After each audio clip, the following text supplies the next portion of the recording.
اول لما اي حد بيشوف شغل السي ان سي او تصميمات زي دي، اول حاجة بتيجي في باله ان الموضوع معقد جدا، وان الشغل ده محتاج خبرة سنين علشان تعرف تعمل نتيجة كويسة. وده الطبيعي، لان اللي بيظهر قدامك في الاخر بيكون شغل متقن منظم وشكله احترافي جدا. لكن الحقيقة ان كل تصميم كبير بيبدأ بخطوات بسيطة جدا. التصميم اللي انت شايفه دلوقتي بيتعمل قدامك من شوية كان مجرد فكرة او صورة لمحتها وقلت انفذها.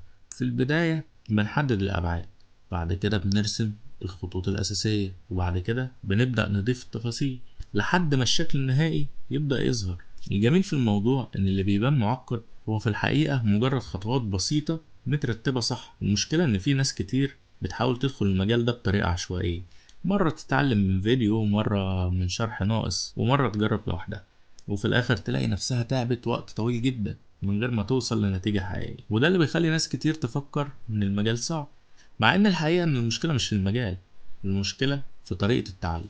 لان لما يكون عندك طريق واضح وخطوات مترتبة وتعرف تستخدم الادوات صح، بتكتشف انك ممكن تعمل اي حاجة اسرع مما كنت تتخيل. التصميم اللي بيظهر قدامك دلوقتي هو مثال على ده. من شوية كان مجرد خطوط، ودلوقتي بقى شغل واضح المعالم جاهز انه يتحول لمنتج حقيقي. وده بالظبط اللي حاولت اوصله في الكورس. انا جمعت فيه الطريقة العملية اللي تخليك تبدأ من الصفر وتفهم البرامج وتعرف ترسم صح وتجهز شغل للتنفيذ وتطلع شغل فعلا من المكن. مش مجرد معلومات نظرية، لكن خطوات عملية تخليك تشوف النتيجة بنفسك. لأن الهدف مش إنك تتفرج على شغل حلو وبس، الهدف إنك تعرف تعمل الشغل ده بإيدك. ولو بصيت للنتيجة النهائية اللي ظهرت دلوقتي، تعرف إن كل مستوى احترافي بدأ بخطوات بسيطة لكن بخطوات صح. ولو انت حابب تدخل المجال وتتعلمه بشكل عملي ومنظم، فالكورس معمول علشان يختصر عليك الطريق ويوصلك للنتيجة اللي انت شايفها قدامك دلوقتي.